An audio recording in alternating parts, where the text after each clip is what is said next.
ఈరోజు మహాభారతంలోని ద్రౌపది వృత్తాంతం చెప్తాను. ద్రౌపది ఐదుగురిని ఎందుకు పెళ్లి చేసుకోవాల్సి వచ్చిందో చెప్తాను. ద్రౌపది గత జన్మలో నలయాని ఇంద్రసేన మౌగ్యల ఋషి భార్య. వాళ్ళిద్దరూ చాలా అన్యోన్యమైన దంపతులు. మౌగ్యల ఋషి నలయాని ఇంద్రసేన వాళ్ళకున్నంత ప్రేమ అనురాగము చాలా అన్యోన్యంగా ఉంటుంది. అలా గడిచిపోతున్న రోజుల్లో మౌగ్యల ఋషికి కుష్టివ్యాధి వస్తుంది. కుష్టివ్యాధి వస్తే తన ధర్మం ప్రకారం నలయాని ఇంద్రసేన తన భార్య అవ్వటం చేత తనకి చేయని సేవలంటూ ఉండదు. తన జీవితం మొత్తం సేవలతోనే గడిచిపోతుంది. తర్వాత జన్మలో ద్వాపర యుగంలో ద్రౌపదిగా జన్మించి తను శివుడి కోసం ఘోర తపస్సు చేస్తుంది. తన మంచి భర్త కావాలని శివుడికి ఘోర తపస్సు చేస్తుంది. శివుడు ప్రత్యక్షమవుతాడు. ఏం వరం కావాలో కోరుకోమని చెప్తే ద్రౌపది శివుడిని చూసిన ఆనందంతో ఫాస్ట్గా 5 సార్లు భర్త అని అడుగుతుంది.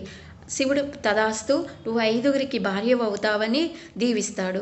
అదేంటి స్వామి, నేను ఒక్కరిని అడిగాను 5గురిని కాదు అని చెప్తుంది. ఇచ్చిన వరం వెనక్కి తీసుకోవటం కుదరదమ్మా, నువ్వు 5గురికి భార్య అవుతావు అని దీవిస్తాడు. సరే స్వామి, 5గురిని నేను సమానంగా చూడాలి, ఒకరిని ఎక్కువ ఒకరిని తక్కువ చూడకూడదు అని శివుని వరం అడిగింది.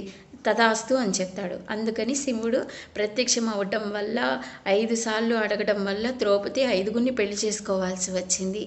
అది ద్రౌపది వృత్తాంతము.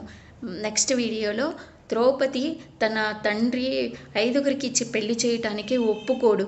అది ఎందుకో నెక్స్ట్ వీడియోలో చెప్తా. హరే కృష్ణ.